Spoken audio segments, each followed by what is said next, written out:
It's the Don't Make It Weird podcast with your hosts, Daniel and Dina Saurus. Hello there, and welcome to the Don't Make It Weird podcast. We are your writing, storytelling, comedy podcast for humans, by humans, and I'm one of your co-hosts, Daniel Quigley. And guys, I am joined, as always, by the virulent Viltrumite, vicariously vexing Vipers victoriously herself, Dina Saurus! Hi, Dina. My biggest fear, thank you for asking, it's becoming the parent whose kid turns 18 and they post like a video that's like, my mom has had this podcast for years and there's only 400 subscribers and nothing to show for it. And then like blowing up because their kid pities them. Yeah, that's my biggest fear. Thank you. And you know what's going to be great for me is I'm going to be fully like geriatric. Like I've already got gray in my beard. Like, so by the 18 years, like I'm probably going to be in a cane, but you'll still look fabulous because you're like 20. So thank you. Yeah. That's fair, man. You know what? And that's a new fear unlocked for me as well. But if it gets us going, I'm fucking in. But it's only going to take 18 years. Only 18 years, but we're going to have some incredible content by then. But you know who else has some incredible content? Well, let me give you a hint. He's from the West Coast where he learned to do that dance. I'm about to stick my dick through the back of his pants. I wouldn't pass up a chance to rip those cheeks. All that ass, you limping for a week. Now, all that booty, is that for me? Producer Sean!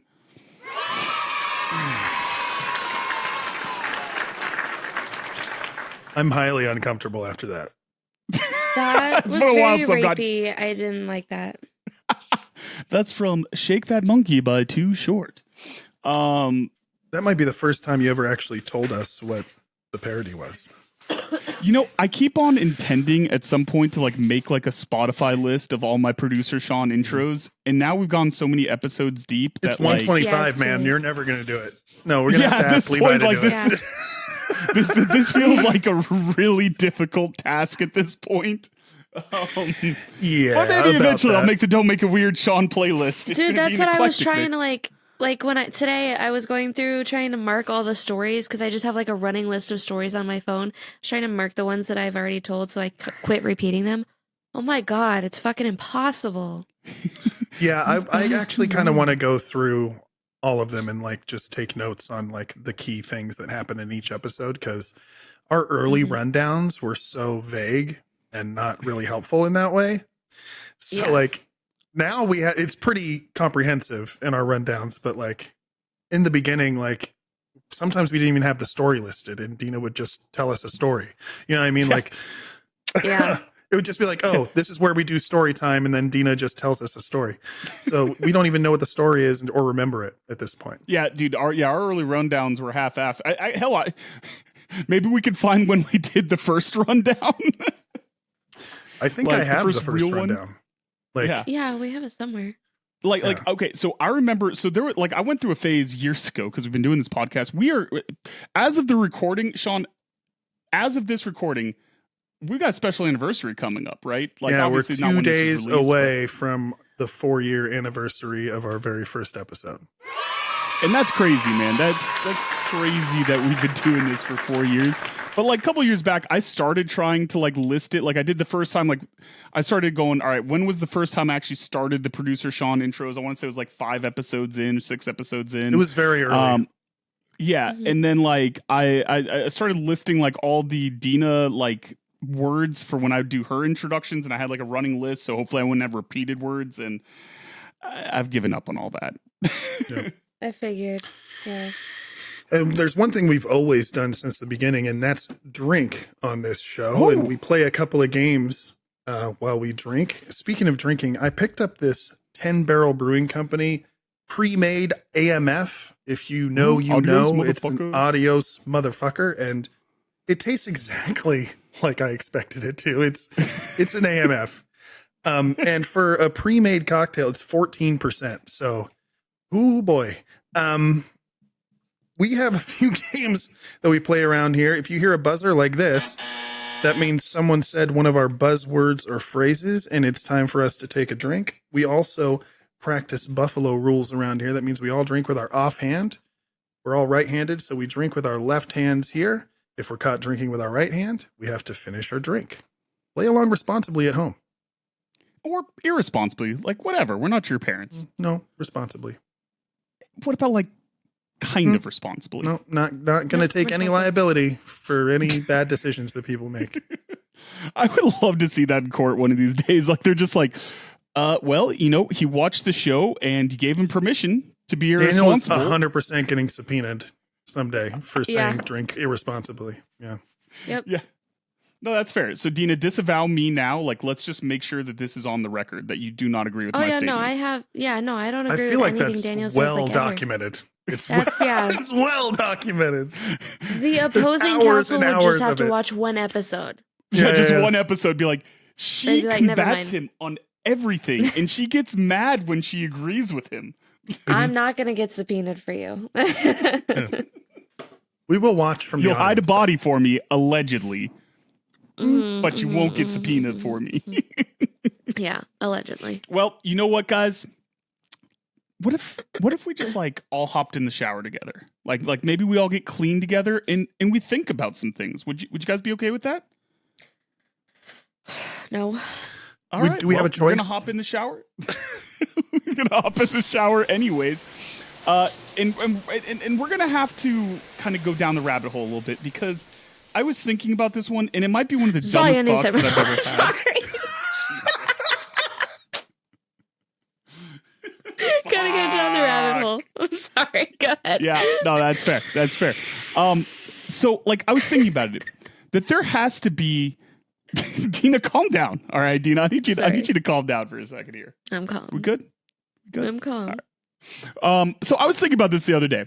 Like statistically, there has to have been at least one white dude or something similar to that who was raised in an Asian country, like maybe adopted by like Chinese parents or Japanese parents. And because of that, they were raised with a Chinese or Japanese accent. He's famous on TikTok, bro. Is there really a person like that? So there's this white guy that I've seen that his whole shtick is he'll go to like Asian restaurants and order in Mandarin or in Cantonese or whatever. And he looks just like a white American dude. So it always catches them off guard. Oh, that wasn't where I was going. No. There's an actual guy. I used to follow him. It's been like a couple years since I've seen him, but he was adopted by Chinese parents, lived in China. He was a white kid. He had blonde hair, and he literally sounds like he's Chinese. And he said that when he came to the States that people were very, very offended. And he was like, no, this is like literally this is my life. And like would pull up pictures of his parents. Like, yeah. Because I was going to say, oh, that's freaking hilarious. There's actually a dude like this. Like, you're going to have to find me this like offline because I was just thinking about that. Like, how offensive, like he's just walking around and like everyone's like, all right, chill with the fucking like negative Asian stereotypes, bro. Like, that's not okay in 2025. You know what I mean? It's like, check your privilege, bro. Yeah, like you just imagine how awkward that is. It's like, I'm not mocking them. English is my second language. Yeah. No, that's fair. Well, you know what? This shower thought, we got clean together. That was and the I look forward to going down showeriest thought you've had so far. Like that's the closest really you've had to a real shower thought, man. I'm proud. Yeah. After how many episodes of me doing this, I finally have my first real one. That was so good, man. I'm proud of you. I thank you. And you know what? Let's towel off. Let's keep this party going. Let's leave our disbelief at the door. Put on some spooky mood music. And let's dial in for Dina's TikTok Conspiracy Corner. I really wanted to find the alien to put in the background. So I'm just going to like stall a little bit. Don't you have like presets or like favorites that you can set on that thing so you don't have to flip through a big list? Figured it out yet, Sean. Thank you for asking me that. No. What a great idea, though. Universe, alien. It's loading. Alien. Okay. Alien. All right. Ashton Kutcher? Kutcher. Yeah.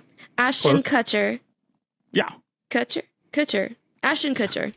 Jeez. Am I okay? Ashton Kutcher. Yeah, he killed his ex-girlfriend. So, allegedly. Allegedly. So, okay. Danny Masterson's victims came out and said that she heard the plan on speakerphone the night that it happened, and Ashton allegedly was coming to pick up his girlfriend for a date. Who is this girlfriend? Who is this? I don't remember. Demi Moore is still alive, so it's not her. Yeah, and no, so is. I'll look it up in just a second. Let me finish my train of thought, though. Sorry. Ashton allegedly was coming to pick up his girlfriend for a date.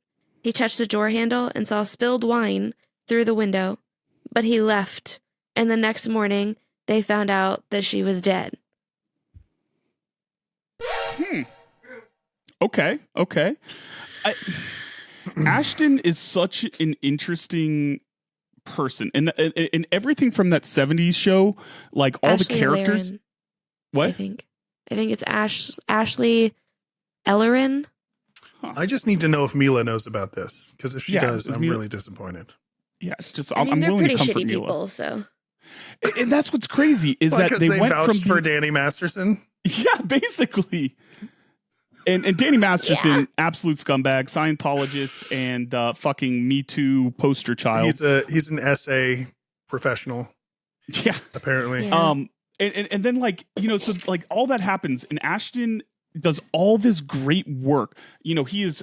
He steps away from the spotlight, steps away from acting, does all this advocacy for human trafficking, and everyone's like, holy shit, he's a fucking saint. What a good guy. Then he steps in for this whole fucking Danny Masterson having dudes back, and then does the worst apology of all time. Yeah, the apology sucked. Yeah. And now, maybe it's one of those things where it's like, is it that far-fetched he might have killed someone? I mean, Sean, where do you place this one? I mean, I need more details, but I will say I'm super excited for the Netflix documentary that's going to cover it. It's going to be a good true con. This was years ago. I don't think they're going to do it.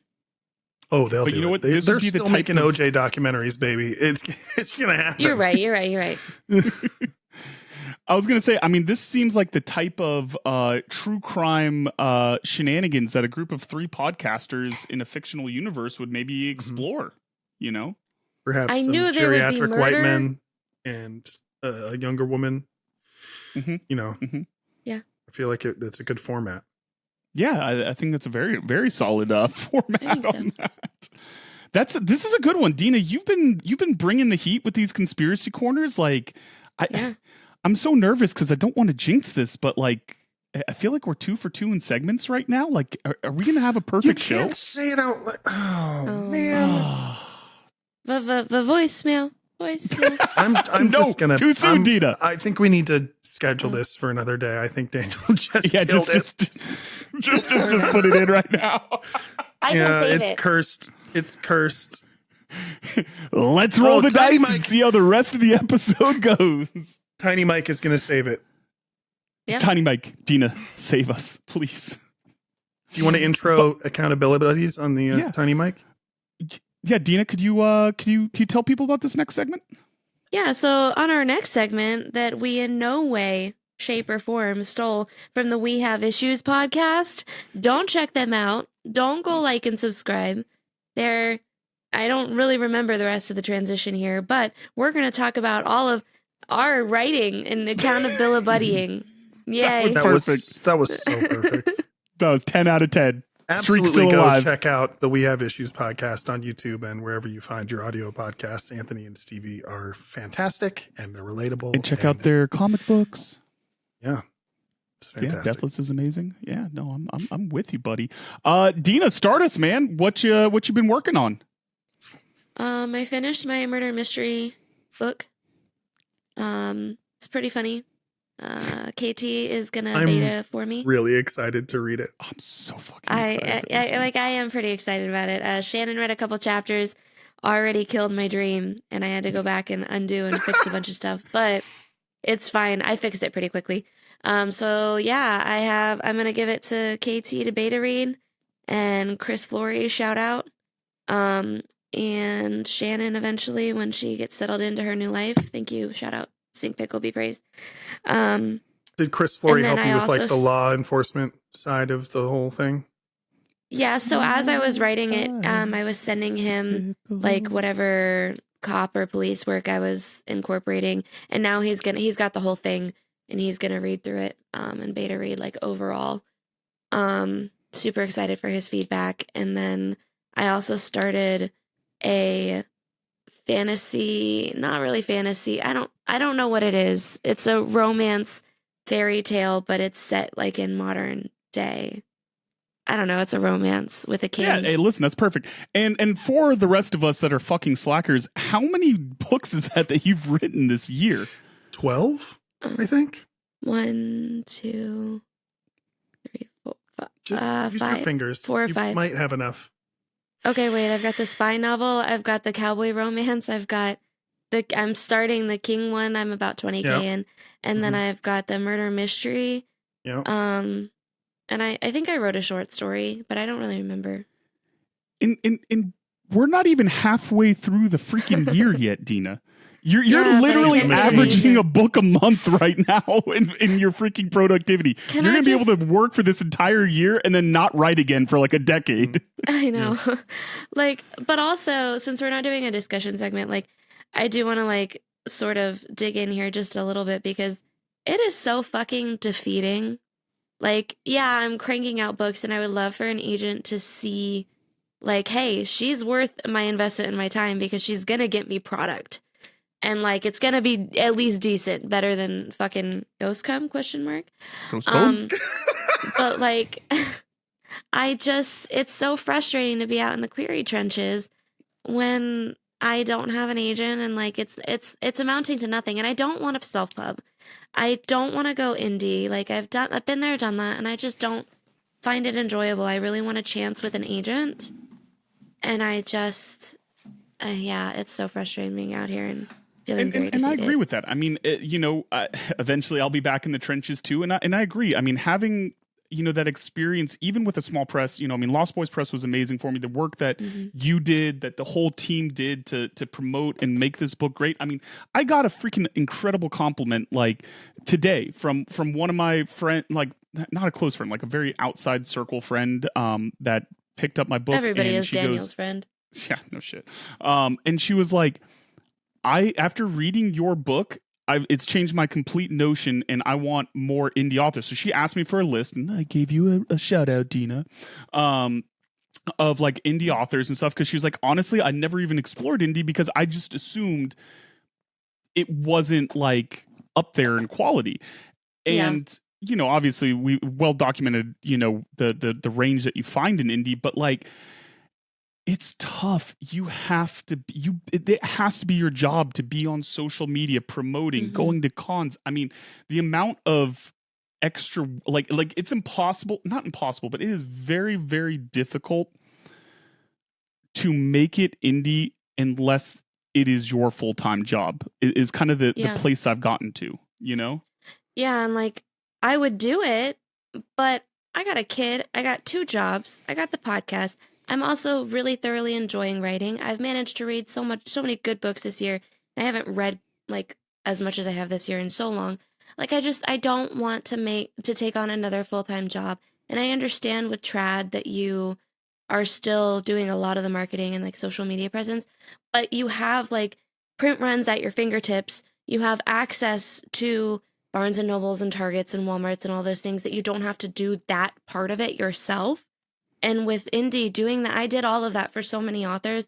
I don't want to I want somebody else to figure out print runs for me. And I want somebody else to sell my whatever foreign language rights. And I don't want to deal with that. No, and I agree wholeheartely. And plus, I mean, you get the reach of immediately getting into Barnes and Nobles and, all of those places. You get, the benefit of there's like, kind of like little writer clicks in there. Like you're going to get all these other, people by the publisher or, by the agent that are like going to give you shout outs on their social media that have much bigger reaches. I mean, there's so many benefits. And yeah, man. I mean, I love indie. Respect to everyone who self-pubs. I mean, my heart goes with you, but I think everyone, to an extent, that's the goal. And I don't think there's anything wrong with the, agreeing or admitting that your goal is to get agented and freaking trad pubbed, Yeah. They're just 2 different paths, like 2 completely different paths is the thing that I think that I've started to kind of comprehend more over the last 4 years. And it's just like that path isn't lesser. It's just not what I can handle right now.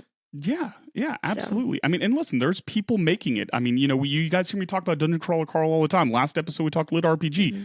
That dude was self-published. He started out on his own, and now he's transitioned. And there's a lot of other, success stories. But I think that in the general, that's the goal for most of the authors, man. And I'm with you. Like that, that's what I want too when I get back into it. The one thing I will say, which is so impressive with all the work you're doing, Dina, like, as much as I'm joking around that you're set up for the next 10 years, like, the good news is there's no shelf life. Like, there's no, you need all these books to be, published by this date. Like, that's a catalog that is always going to be available and at the fingertips for if and when that door opens for you. You know what I mean? Yeah, and it'll be really great for an agent, like whoever I wind up working with, is that they will have this back catalog from me where I can just be like, okay, this is what genre we want to transition to. This is how we want to market it.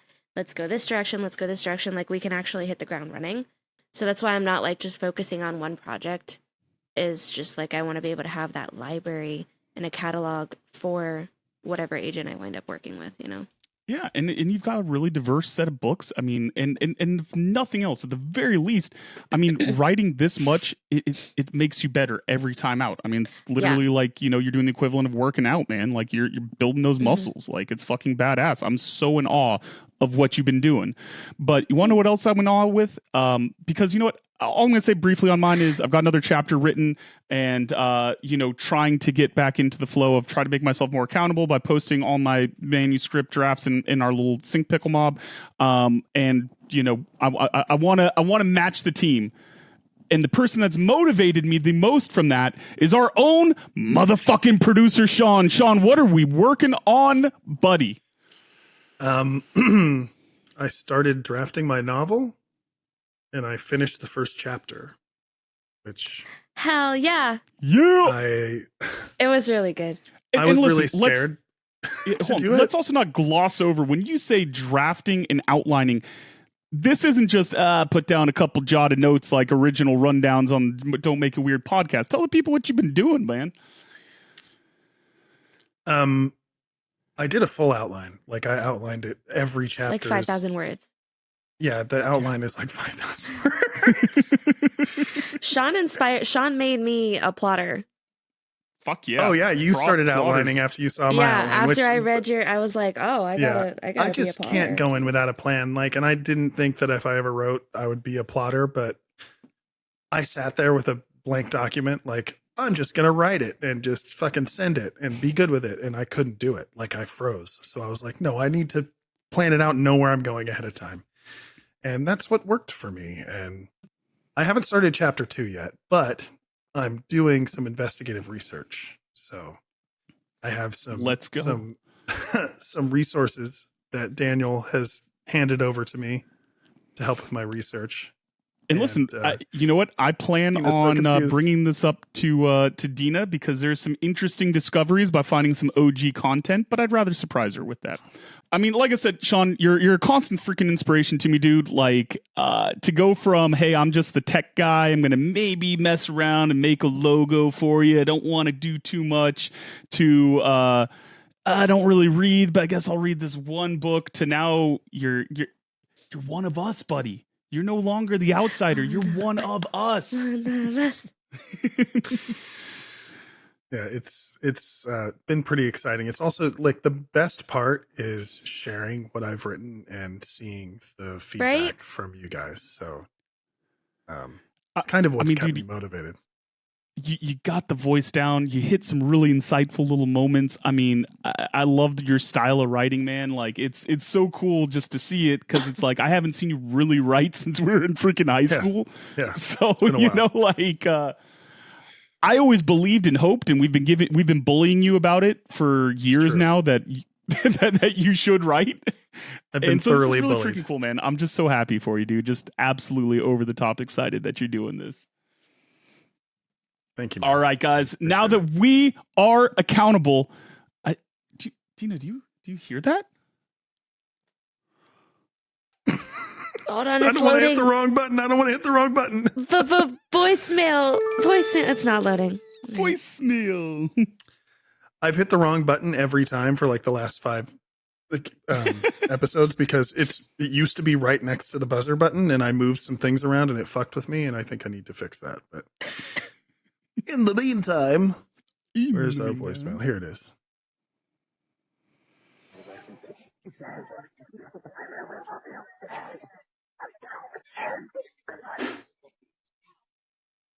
Did you hear the whispering? Yeah, what the shit? That was whispering. Hold on, let me see if I can turn it up. Yeah. That was terrifying.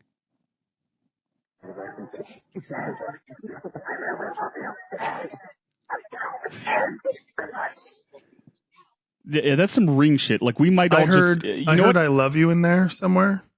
Yeah. Wait, there's a second one from the same number. number. There's a second one from the same number. Let's see what it says. We love you.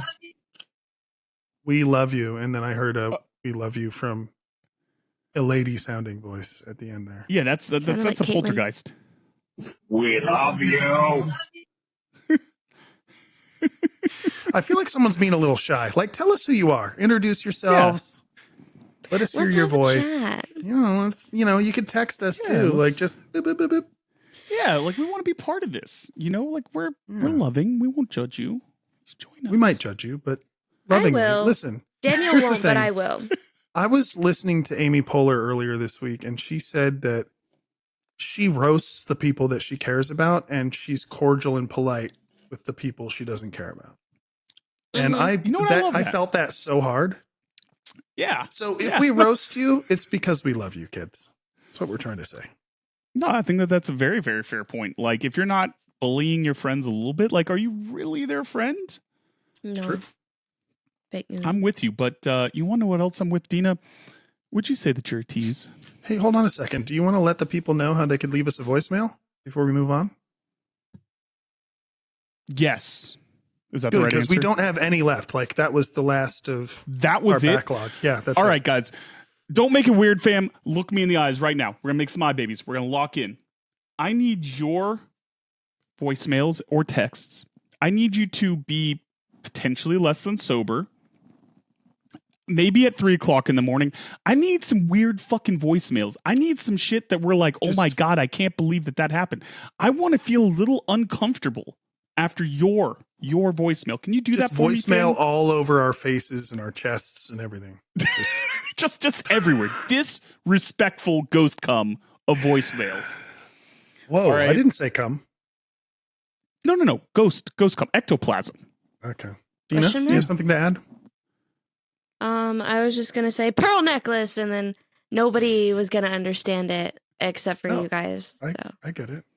I think. I mean, everyone- you two were gonna get it, but like the audience is just gonna think I'm talking about just like a pearl necklace, No, I don't like think not so. like I an think, actual neck. We're talking about the innuendo, think- but you I think- guys know that I'm talking about the joke that I made in my book. Yeah, God, I love totally. that joke. It's because of your book. Yeah. Correct. Dina, I Yeah. appreciate that you think so That's- highly of our audience that like you're like Daniel and Sean are a bunch of Pearl degenerates, necklace is a but very this is some well-known classy innuendo. motherfuckers Hold on. listening to us right now. No, we're talking about We're talking about 3 different things actually. I didn't Seven think that anybody different thought things. that it was an actual pearl necklace. No, Uh-huh. that's I knew not that what everybody anyone was going to thinks. think about the other thing, Mhm. but I Yes. thought that you guys would think about the joke in my book, not the other thing. So, Yes. yes. That felt like a mind map, and we didn't even get the song for it. Gina's mind map. We got it in retroactively. Yeah, retro mind map. We're just gonna fucking smash cut that in there. Oh goodness. But if you want to be part of that, give us a call at 347-69-WEIRD. That's 347-699-3473. Maybe it's Maybelline. So back to my original Not a sponsor. Not, but you could be. Back to our original question. Dina, would you say that you're a tease? Tickle the pickle. Shout out Stink Pickle. R.I.P. You know what? Rip. I don't know how much of a tease is going to be on this one, but tell the folks what story we got lined up. Today we're gonna tell the story about what's an orgasm? Question mark. I believe, Sean, stop me if I I'm don't wrong remember here, the but name of it. Are you female asking? orgasm is a myth. Is that correct? Yeah, I mean, according to Dina, it is. fact. Fact. It's fake. It's not real. Damn, that's cold-blooded. Sean, is it time to play the game? It's time to play the game. Okay, you guys. This week we're going to play a new game. It's called Reboot Roulette. In this game, we spin 2 imaginary wheels. One gives us a well-known movie, book, or show. The other gives us a totally random genre or setting. Then each of us, meaning Daniel and Dina, has about 60 seconds to pitch a reboot of that story in the new genre or setting. Think Titanic in a cyberpunk noir or Harry Potter as a Wild West goose opera. At the end, we crown one lucky winner, the Rebooter Supreme. Rebooter! Dina, I need a crown after getting crushed last week. So, like I need this win. I need this win, Dina. I'll get Dina. that for you. All right, so here we go. These are our wheels of possibilities here. Uh-huh. Who wants to go first? Daniel, you want to go first? Dina, could I go first? I'll go first. She totally bring the just bit back. crushed your dreams of the bit. I've been Dina's so gonna go good first. at biding my time for the bit. I know. And it I know. It's been a while. didn't It's work. been, it's been a long time. Here we go. Dina, we're going to spin these wheels and figure out what you're going to pitch. Here we go.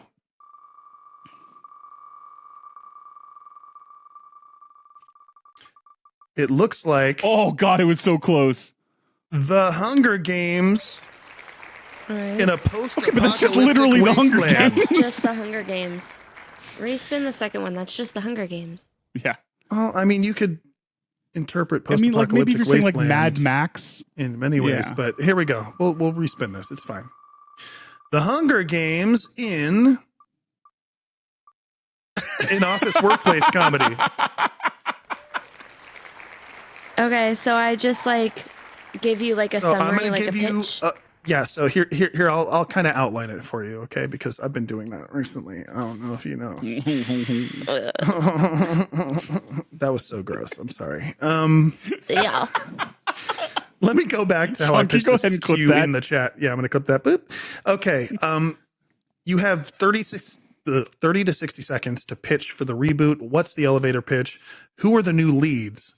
What does this new genre or setting shift the tone? How does it shift the tone or the stakes of the story? Bonus points if you have absurd casting or plot twists. Dina, 1 minute on the clock. Here we go. Okay. So when you're drunk, the alcoholic boss named Hamish tasks you with going to represent the company for a new sales pitch at this trade show. And you are tasked to go with your workplace enemy named PETA, and you have to. And when you get there, the enemies from upstairs that are always pounding on your floor because you share the office space or whatever are there, and they're trying to outsell you, and they're selling the same exact product, which is definitely not paper. And you have to form an alliance with your workplace enemy named PETA, who I already said that, but to try to outsell them on their paper products. And But not paper. somebody dies. And somebody dies. And somebody dies. That's the trademark of a Dinosaurus story right there. What a twist. Okay, that was fantastic, Dina. Thank you so much. Let's see Yeah, what that was Daniel well done, gets. Dina. Spin the Oh, God, they're both wheel. going at once. Helicopter did. All right, Daniel gets Oh, the God, the Bible Yes. in a In a post-apocalyptic post-apocalyptic wasteland. All right. Summarize the whole Bible, Daniel. Yeah, all of it. Yeah. All right, 60 seconds on the clock, Daniel. Here we go. In a world destroyed after a sex-crazed AI annihilates society, a new breed of humanity is born. In a small location, an oasis, if you will. But as this AI creates a man, it realizes that it has to create a woman as well, setting off a journey of epic proportions. Kevin Hart is Adam. The Rock in a wig is Eve. And in this coming-of-age teenage sex romp, as Adam goes through hell to be able to procreate with the only woman left in the world, we find out, can she resist temptation? Is knowledge too much for it? Is the AI over its perverted past that destroyed society? Only the Bible in a Mad Max universe can find out the truth.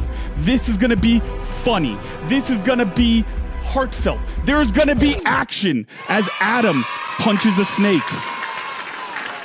The Bible 2.0.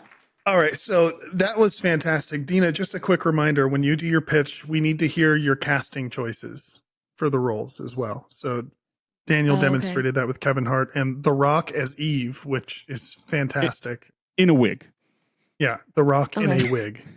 I'm always so bad at these games. No, you're good. You're good. You're doing great. You're doing Good. amazing. Good. Let's do one more each and then we'll move on, even though we could do this for an hour and I would be really Yeah, I could do this happy forever. about it. This is amazing.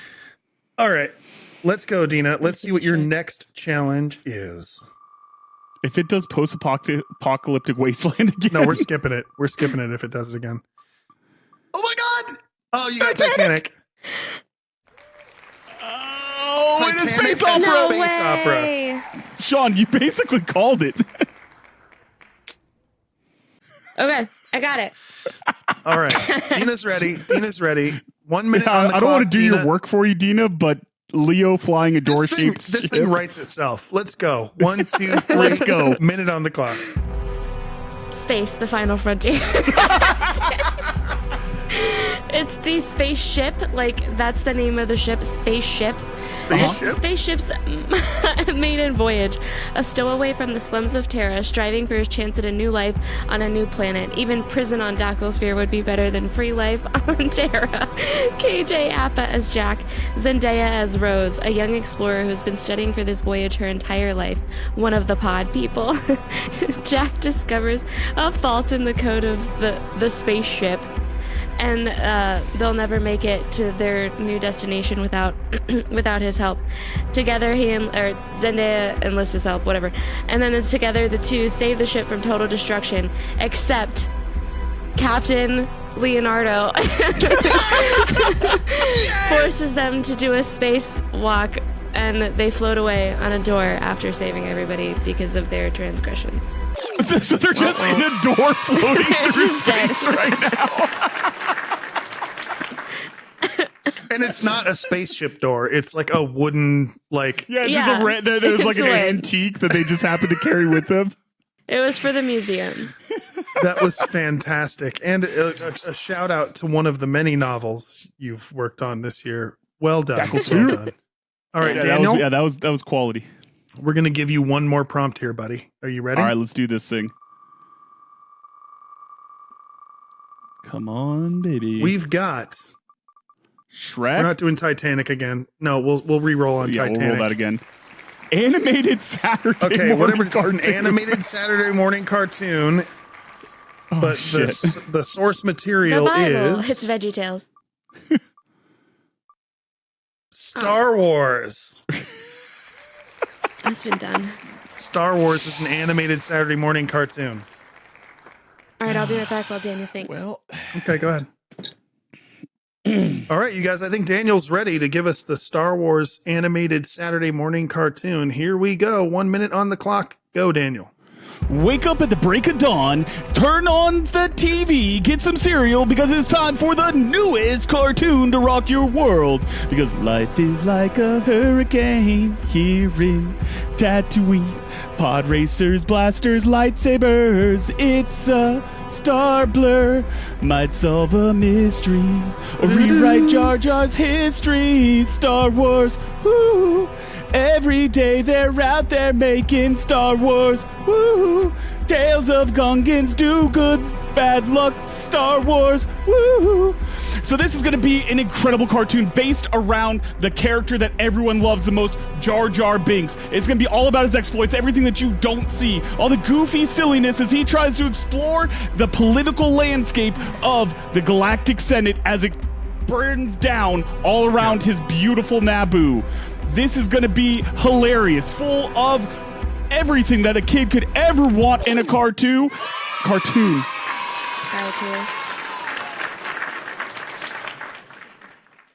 I feel like you kind of filibustered that, buddy. A little bit, yeah, at the end. You filled a lot of it with the theme song.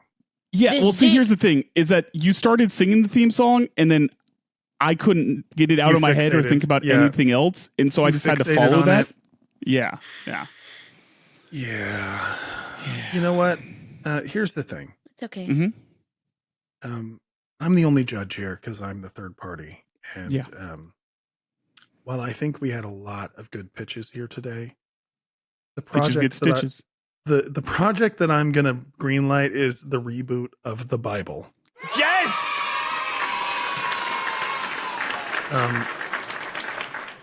Dina, while I think your projects were really good and promising, the casting choices weren't the best.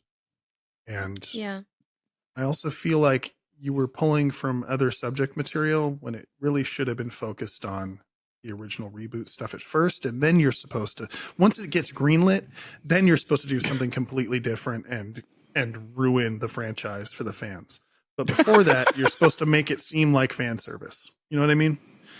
Yeah, you're right. So as a result, Daniel, you are now the rebooter supreme for the rest of the episode.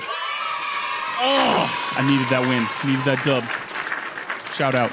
Listen, Dina, I thought you had it with the Titanic because that was a really clean, like, plot that you had going on there. Like, I'll do better next time.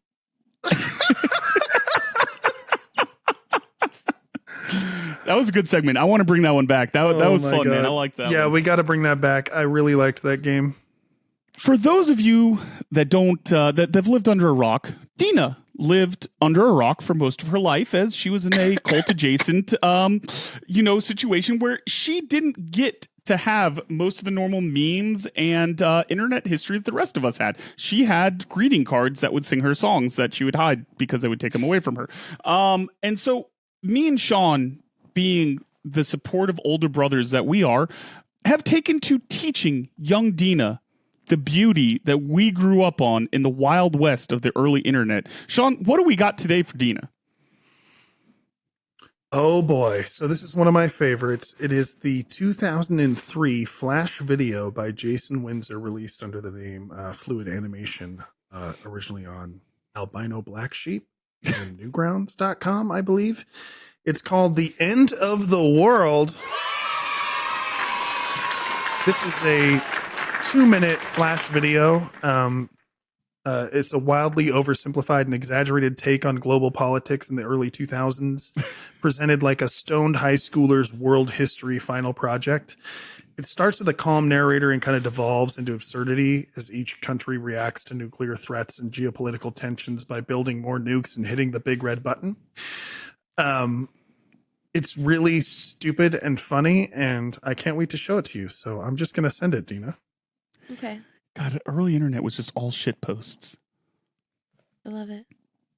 Okay, so here's the Earth. Chilling. Damn, that is a sweet Earth, you might say. Wrong. Alright, ruling out the ice caps melting, meteors becoming crashed into us, the ozone layer leaving, and the sun exploding, we're definitely going to blow ourselves up. Okay. So basically, we've got China, France, India, Israel, Pakistan, Russia, the UK, and us with nukes. We've got about 2,600 more than anybody else.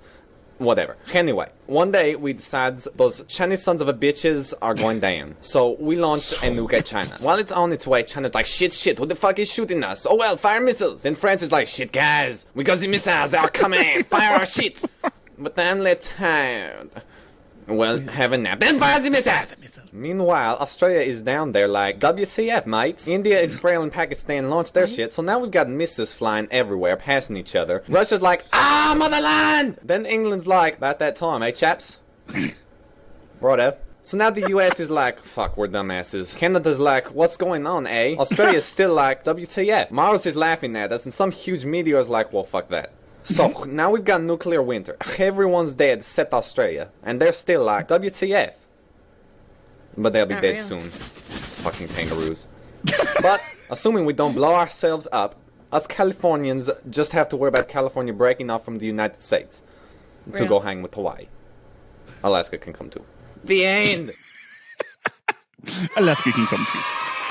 Dina, do you feel like you learned something today? Yeah. He kind of predicted 2025, yeah?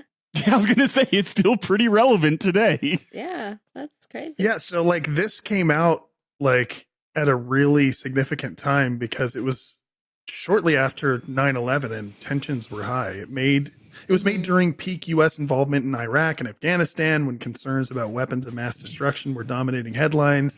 It was the Bush era political climate. It lampoons the US's like shoot first, diplomacy later stance with the line, "What the fuck, mate?" WTF, mate. WTF, mate. The French stereotypes, which were my favorite part. Oh my God, dude. 25 years ago when this came out. So it said, I don't know if you noticed, but it said launch the cigarettes and then it scratched it out and Yeah. said missiles. But I am retired. It pokes fun at the U.S.-France tension when France opposed the Iraq war because they didn't actually do anything about it except say, hey, we don't really agree. And Australia nuking itself, completely nonsensical, but it became one of the most quoted parts. It was one of the first like viral political satires in animation form that I can remember. And the Make deadpan way delivery. For the dictator. Yeah. The jokes are really quick. I mean, it's only a minute and a half long. Like it's And there's some aggressively like good little early subtle 2000s ones in there with the too. Yeah. vibes. Oh yeah. And it's all like hand drawn in like MS Paint and animated in like Flash. It's like so cool. And miss I remember Flash. it being shared over email and downloading the actual video on LimeWire so I didn't have to be online to watch it. And sharing it with my friends in computer lab at school. Oh yeah. The was amount of people that would come up and go, absolutely hilarious. but I'm tired. Yeah. You know what? Yeah, After or Daniel fires just and said misses. that, there were boys in high school that quoted this. I didn't Now it's understand starting There you to go. to See? check for See? Oh my god. Oh, they had a lot I of mean, references if you're that lucky, you'll still come across it on like TikTok and in meme circles for like the nostalgia bait or the geopolitical stupidity aspect of it. So God, that's so much one of was my favorite happening ones. around This me is that I didn't know about. Yeah, you were just Man, unaware. You were in your only little like bubble. 5 years old, so it's fine. You Yeah, had that's right. you had all the memes hitting you, and you were just like, ha ha ha, what's going on? Man, if I went back to high school now, I would slay. Like, I'd be so If- fucking on the if ball. I only knew Yeah. then what I know now. That the voice actor, like, was it coincidence or is that the same guy that did the Shiggity 12 55? Is Or it the Mario same guy, Tweens. 55? Because 55 is on my list too. Yeah, that's what I was saying. I'm interested. Like, is Mario I don't think Tweens. it's the same guy. Let me look it up. Yeah, because it's like the same like voice style though. I don't want to 55. talk to you. I just want 55. bang bang bang. Why is this? Oh man, bang bang bang. Is that on the list too? Because that should probably be in the No, same it's time different. as 55, since it's the same group X. was 55 the- is different from yeah. the guy who made Into the World, but I see what you're saying. Yeah, well, that's fun. Good to know. Yeah, so that was the end of the world. All right, so Dina, I need you to stop being a tease. I need you to get down and dirty with us, all right? Because, you see, we're all about storytelling here, and every week we aim to share an entertaining tale. So without further ado, It's story time with Dinosaurus. all right, so we're gonna go back to Dina in high school. So I was 10 or 11, maybe 12. It was one of those years. Anyway, keep in mind that I was still very much in the cult, but like the church that like I was in the cult mindset. my family was still following practices. However, the church that we were attending was kind of like cult adjacent, kind of cult, like it didn't know what it wanted to be because it had the private school attached to it and that I attended. And it was just like a really weird time for our family. And I was not allowed in the sex ed class when they did sex ed so I had to have been 10 because that's when they did the sex ed class. I'm just shocked that there was sex ed being taught at all in Florida. Ooh, real. I was forced to sit outside of the computer lab because it was our computer teacher that did it. And I didn't really know what was happening other than it was sex ed day, and it was just like a really weird time. You guys probably know how teenagers are for sex ed classes. I don't, because I sat outside. I had one kind of friend that wound up stabbing me in the back later on, but she came over on the weekend. She would like spend every weekend at our house, and she just had like a miserable home life. And is this Michaela? No. Michaela came way later. I wasn't in the cult when I met Michaela. Man, you really attract a lot of Michaela types. Yeah, I did. Unfortunately. She said Michaela came way later in this orgasm story, and I'm sorry, shit. I just made that I missed connection. that. No, we should drink to that. That just feels like that should drink Yeah, to. you're right. That's good.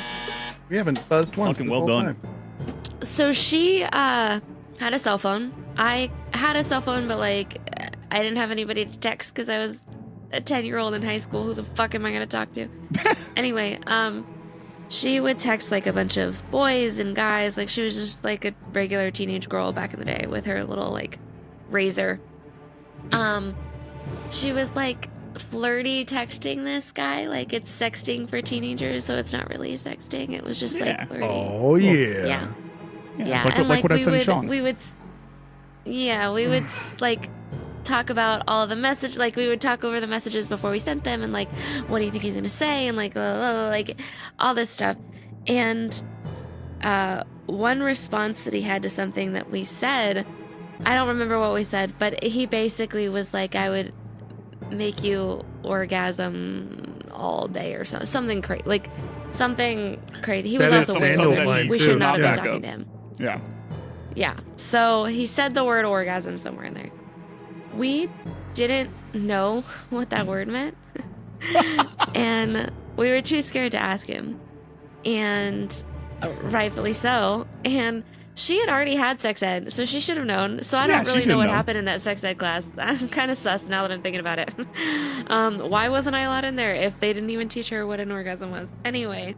I assume it's abstinence-only education. Oh, yeah. You know what? You're right. It probably... That's why. Anyway. We spent a good while trying to figure out what this message meant. And my mom was loading us up in the car to go... we were bringing her home. So we got in the car. We were in the back Diane seat. gets to explain an orgasm to you, please. please. We were in the back seat, and we had just we didn't have access. It wasn't a smartphone, so we couldn't just Google it. And it wasn't in the thesaurus that I had, so or dictionary, whatever. This So, like, thesaurus we just literally ripped were out of that the desperate. thesaurus. We were that desperate, like The O it page wasn't is in just there. gone. And so we were tired of figuring it out, and we were like, you know what? Let's just ask your mom. So she said, "Hey, Mrs. Last name A, Mrs. A, what does this mean? I got a text from a random number that just said probably an orgasm." Obviously, it didn't just say this, but she said it just said probably an orgasm. And my mom brake checked that car Oh so my hard god. in the middle of the road. Pure panic. Let's keep in mind that my mother is also her teacher because my mother taught at that school. But she wasn't the sex ed teacher. No, she was the history teacher and geography. So brake checked that car real fucking hard and was like, what? Who sent you that? We immediately knew that we were in deep shit. Mm-hmm. We shouldn't have been talking to this boy at all anyway. Mm-hmm. So, Right.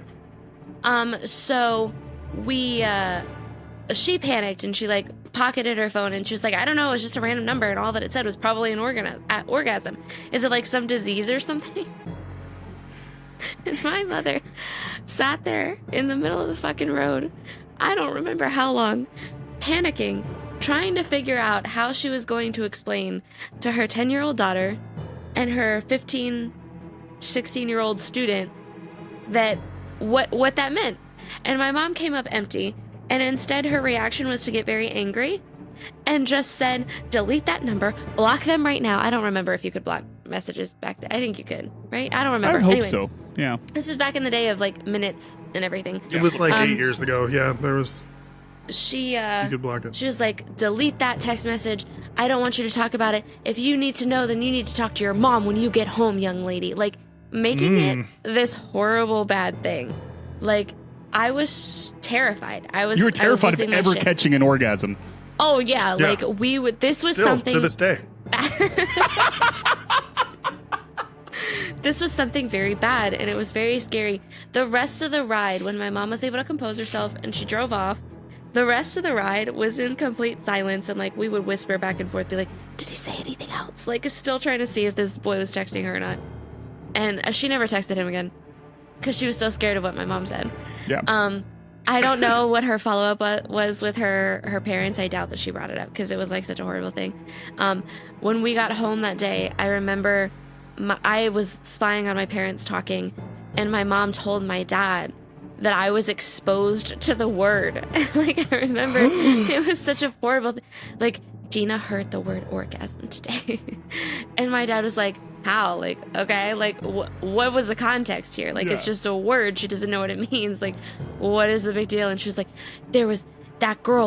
she got a text message, and I don't know what they were up to. It was like a horrible, horrible, awful thing. I didn't find out what it meant till you started this 4 or 5 podcast. years. Yeah, She just still now. doesn't know, everybody. 4 or 5 years, and it Who wants finally to all tell her? clicked in my head. It's a myth Who for wants women. to tell her what it means? Happens for men quite frequently and easily. That is fantastic. Yeah, I love that it's framed as if it's like pandemic. Like, I know, that's what I'm thinking about it's right like, now. Like, he's gonna give you orgasm? That's a disease. I just imagine it's like, all right, guys, the CDC is telling us that it's orgasm season. Orgasm so, is spreading. you know, it's out there. yeah. Gotta make sure you get your Protect mask yourselves. on. It's like, I can imagine just calling into work. I can't come in today. Oh my Why? god. I can't stop orgasming. I'm sorry. Oh my god.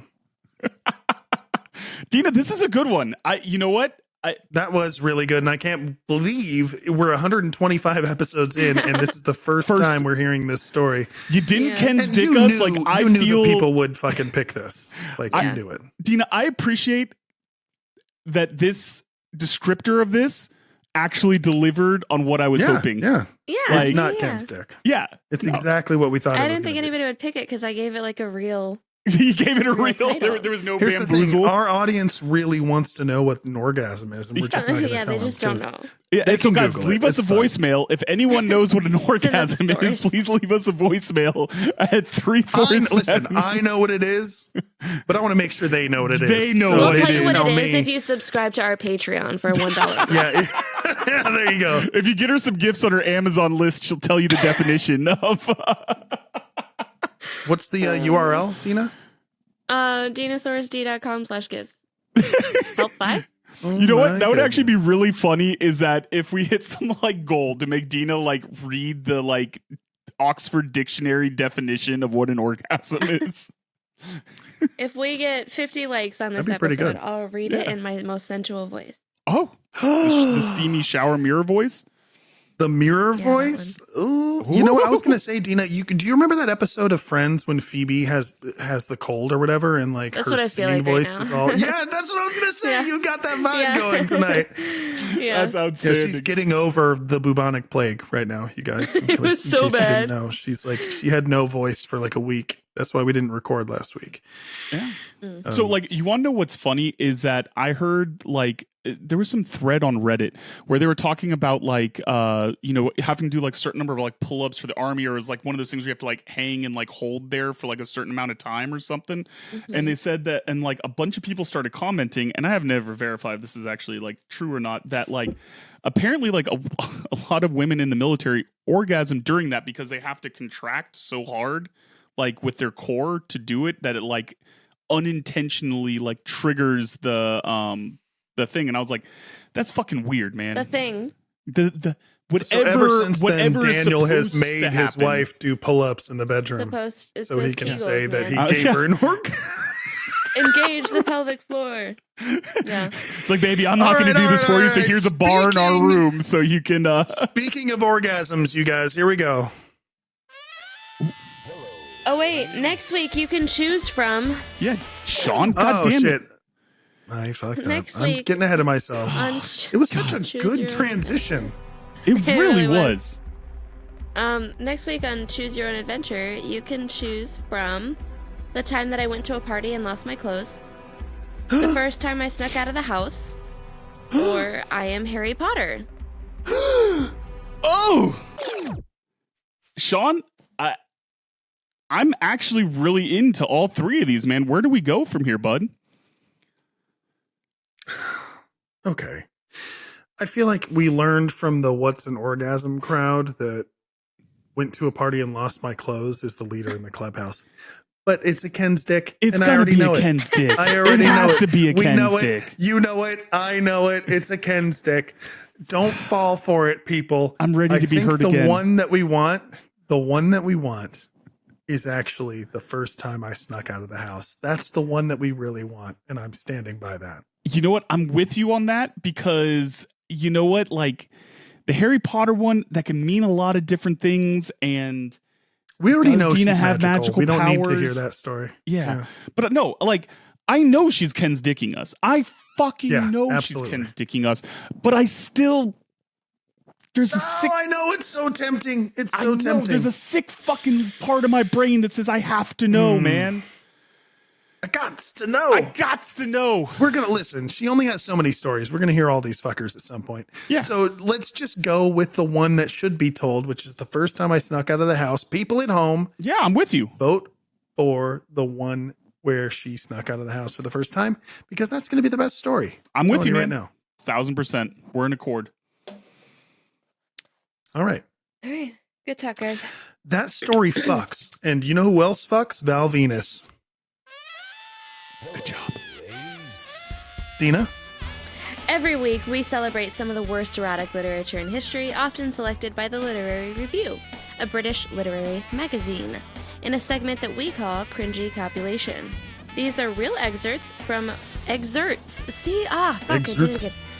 from real books intended to be taken seriously. This week's excerpt will be read by Daniel and is from The 9-Month Contract by Amy Dawes. Amy Dawes is a #1 Amazon USA Today best-selling author. She writes spicy love stories that take place in America as well as across the pond. She's been known to pen her steamy novels in a tire shop waiting room, and that experience inspired her rom-com Wait With Me that was turned into a feature film on Passion Flix. When Amy is not writing, she's likely making charcuterie boards from her home in South Dakota, where she lives with her daughter and husband. All right, so I need you to get me in character. What's my character for this read? I don't have any context. I'm not reading this book. He wants some direction, baby. Give him some direction. After we read this, we are going to go into a little bit of exposition, because this is like a huge hot topic right now on Threads and TikTok. And this author engaged with some of the controversy regarding this. So you're a female. I think it's female POV, first person. Okay. I think it's like an No. I don't celebrity need what thing. the actual character is. I need what you want me, how you want me to read this. Oh, I don't. Give me. Follow your heart, baby. Follow your Give me heart. gross, greasy, nerdy person. Okay. Oh, All right. All right. Dank, we're sliding into those Discord DMs. Yeah. All right. That stupid bed that Wyatt brought me gives me the and oh sorry, let me start. And that stupid bed that That's Wyatt Valley Girl. brought me gives me the best sleep of my life. I swear it was crafted out of the foreskin of a newborn baby. It's so comfortable. Not that the foreskin is comfortable. I wouldn't. No, I guess. But I venture to bet it's soft. Adult penis skin is crazy soft. At least what I remember of it. It's been a while since I've touched a penis. Oh, fuck, Dina.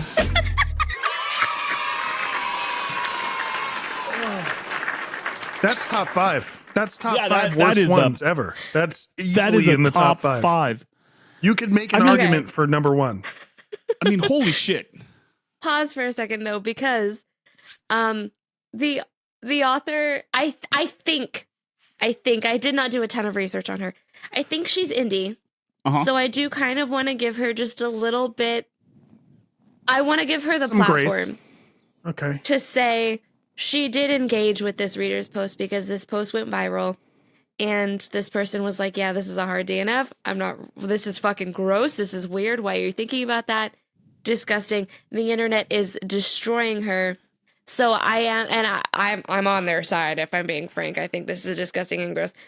But I am going to read her response. Oh, wait. Before you do that, can we 2 seconds. You know what? You inspired me. Can we phone a friend? Because I Phone a need friend? Rance's take on this. Phone a I friend need for to what? call Rance. I need to call We're going to call Rance. Okay, Yeah, we're- hold for on. You're Baby going to call Foreskin? Rance? Yeah. Hold on a second. There's an adjacent thing here. Like, people often use a baby's butt as a reference for something that's soft. Uh-huh. So, like, I kind get of where you're going, see but the I still need to call correlation, Rance. But, like, why would you pull a penis into it? It's so weird. But, like, it's not that awkward, or that's not that weird. Like, soft as a baby's butt is a turn of phrase people use all the time. Yeah. Little booty, yeah. Yeah. No, I'm with you on this, and that's why I think we need an expert to give us perspective on this. If he's going to pick up his phone, I while think he you're might be doing thinking that- I butt He's dialed him. not. It's fucking 10:20 and he works in the morning. yeah. He's probably Damn it, in Rance. bed with his wife. Listen, here's the thing. I'm going to read her response. All right.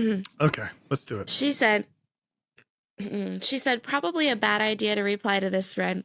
You're not wrong, sweetheart. No, she's Authors- so right. Authors don't ever respond. Just, if it's Yeah, nice, just say thank you and take move it on on. the We chin. don't engage with any negativity. Just Take it on the move chin. Yeah. Oh, God. Probably a bad idea. No, sorry, go on. Oh, I'm sorry. I thought you said to hold on. No, I said, Probably yeah, a bad no, go on. idea to reply to this thread, but since it's about me, keep in mind nobody tagged her. Nobody tagged her. She said, since it's about me, I can't help myself. First of all, it'd be nice if you showed the whole excerpt. The FMC literally says at the what? end, boy, this analogy really got away from me. And so I think that's slightly valid context. Secondly, you're right. The joke is off color. I don't have a defense other than the fact that I was in the writing flow and it felt random, wacky, and fitting for the FMC's weird train of thought. She goes on. She has multiple threads that she added. It's no excuse, but it's the only explanation I have. I'm working on pulling it from the editions we can, but it's just one of those non-serious, bizarre, intrusive thought moments the FMC has. Regardless, I can understand why it gives people the ick. I've been an author for a while and made a lot of jokes. This one isn't a good one. That's all I can say for myself. I'm sorry for anyone who can't see past it, and I'm grateful to anyone who can. Creativity is a weird beast that goes offbeat sometimes. No, wait, hold on. Hold the fuck on. I love that. Hold on. I love that so much because we all have intrusive thoughts. Yep. And this author had an intrusive thought and thought it was hilarious in the moment and wrote it. And then saw the response and was like, yeah, maybe it was a little unhinged, but in the moment I thought it was funny. And I get it, dude. I'm on the author's side. I fucking listen, get it, dude. as someone who's put his foot in his mouth with his own off-color humor more times than I could count, I can't cast stones here. I cannot cast stones. I've never said anything like this. I want to be very, very fucking clear. But I've said a lot of really stupid shit that everyone kind of looks at me and goes, not cool, man. Don't do that. Yeah. So, like, I'm with Yeah. you, Sean. I'm with you. I respect that. I respect that. I would be on the side of like, don't fucking respond, but they were like, yeah, I thought a thing that I probably shouldn't have thought, and I thought it was funny, and maybe it wasn't, and people took it the wrong way, and that's not what I intended, and we'll take it out in the future, and I'm sorry or whatever, but like, I think it's fucking funny. I think with context, it's fucking funny. Like, knowing that it was an intrusive thought makes it funny. Yeah, that is a hilarious that response. She tried to blame the character as if it was the character's intrusive thought, but just your intrusive thought.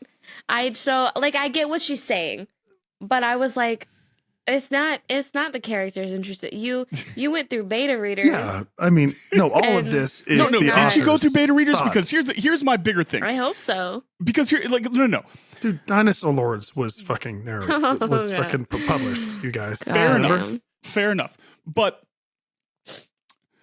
if it was just an intrusive thought that she wrote in there and she's just said, I did everything myself, fuck everyone else, I did this all myself, then I'm with Sean, because that's like, all right, intrusive thought in your head. It was a funny, quirky, crazy analogy, but terrible, obviously, in context. But if there were readers, editors, like multiple eyes on this that all looked at it and said, this works. That's the one. Yeah, like I almost think that's worse. Knowing the context, it's funny. I think without the context, you're like, oh god, that's really off-putting. What the fuck? I mean, it's still off-putting, Sean. I'm not gonna lie. It's still off-putting, buddy. I saved some of the funny replies to her post. Oh, please, yeah, give us a couple of those. Oh my god, let's go. I'm glad you posted that it was you who wrote this. I've never heard of you before, but I'll stay away from your books. I don't vibe with reading about infant genitalia. I think that's slightly valid context. Casually mentioned fucking babies' asses, but when you go to the dick, it's a problem. Yeah, it's suddenly a problem. Come on. I think that's slightly valid context is the author version of, it's just a joke, don't be so sensitive. This isn't about you, it's about that specific book. Oh, that one's not funny, never mind. Wacky and fitting are not the words I would use to describe this excerpt. What the fuck is wrong with you? Wacky was where she won me over. She's just like, I thought it felt wacky. Like, I get it, dude. Jesus Christ, Sean, I can't go down this path with you. I'll follow you so far, buddy. I can't go down this road with you. Okay, wait, Sean, you'll feel validated. Smooth as a baby's bottom is a thing that people say. I can see how that turned into soft as a baby's junk. It's weird, but not worth setting fire to someone's Listen, car over. it's wildly inappropriate, but it's still funny. Come on. Yeah, is humor illegal now? I'm sorry. I thought Trump told me that it's all legal now, this man. Was America. Yeah, it's fucking America. Humor is back on the table. I've never, not once in my life, considered how soft an infant's genitals could be.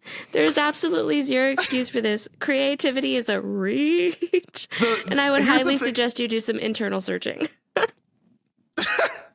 I'm sorry, I didn't mean to interrupt you. I'm just like, people are saying genitals, but it's not genitals. It's specifically foreskin. Like it's not the actual penis. Not, the dick is soft.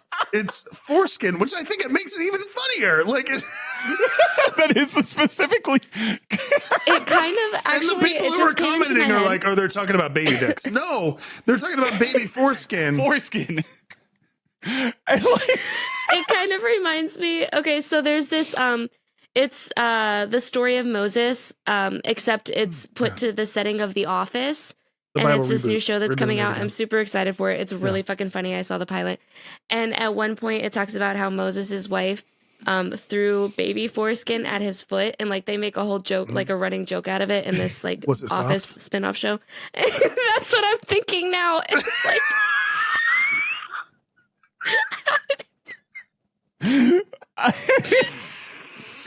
I just, like... Yeah. There's so much to unpack with it because, like, you have to work. You have to work to get to the child's foreskin if you're talking about a baby. Like, that's not a normal part of the cleaning, diaper changing, like, process. He has a son. Yeah, your son's circumcised, though. What do you mean? Yeah. Have you never changed your son's diaper, buddy? Yeah, I have. But I don't have a need to grab the foreskin while I'm doing it. Get some fucking Well, baby because wipes. it's gone. Yeah, Get I all was the- like, he's circumcised. What are you talking about? You're Jewish. Fair. Fair. I never even saw my son uncircumcised. He got circumcised right away. We had a rabbi there. You never saw his hood at all? They No, didn't I was in hand him to surgery. you Oh no. They do shortly it. after? They'll do it at the hospital. I unless was in you do, like- surgery, and the rabbi came to the we had like an actual Oh, rabbi well, come when in. my Why did you have daughter a was rabbi at a born, they hospital? handed her to the mother He like came in right to do the away so circumcision. she could hold her for a moment and then took her Did away. they not have a doctor? Why'd they have to bring in a mohel for it? He was also a doctor, but like that's who we got to do the circumcision. Fair enough. Isn't a mohel a professional foreskin slicer? That's why you pull in a mohel. Why are you asking that question? Because usually mohels do a home visit. There's a whole religious and prayers and shit No, that he did goes it in on. the But they're hospital still for us. they're the most accomplished, most experienced foreskin cutters. So like, Yeah, why wouldn't that's you fair. want a You know mohel? what? Yeah, I retract my surprise of the statement. You know. He came to the hospital. I don't know. Yeah. No. Hey, listen. I I was super keep it high kosher. on drugs after surgery. I don't know. Tim took care of it. He was like, Oh man, I want to Same. hang out with High Dina so bad. yeah. Same. Well, it looks like Rance is asleep, so we don't get our No guest shit. We'll have evaluator. to ask him tomorrow. It's fine. Yeah, we'll have to ask him tomorrow. But man, Dina, you fucking knocked this one out of the park. I would say that's Yeah, a it was top great. 3. That's It was that's really a good. top 3. It's in the top for sure. Yeah, Yeah. that was wildly uncomfortable. It's up there with the necrophiliac story you made Rance read. Yep. Like that's way up there for me. Yeah. The liver story is what lives in Oh, my mind. God, I yeah, love the it. liver. The liver one too. Yeah. That's got to be the 3 right there. Yeah, that's got to be the Yeah. top 3. The one white god with Anthony was pretty good too. Oh, remember I was super drunk. Or the Anthony and Stevie one where it was like lower. Yeah, that's She like lower. went into the basement. And he's like, Oh, wait, yeah, what are you that was talking about? good. That's too low. And then she's like, oh, what? And he's like, oh, shit, I already came or something like that. I don't remember what the fuck the story was. That one was good. Oh.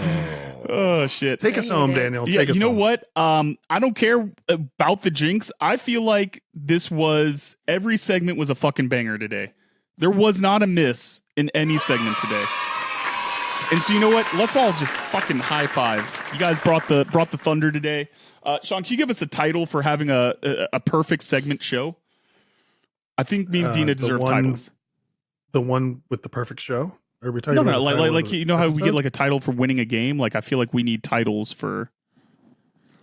The perfect podcaster. I don't follow. I don't follow. You're drunk. Go home. All right, I don't want to ruin this. All right, guys.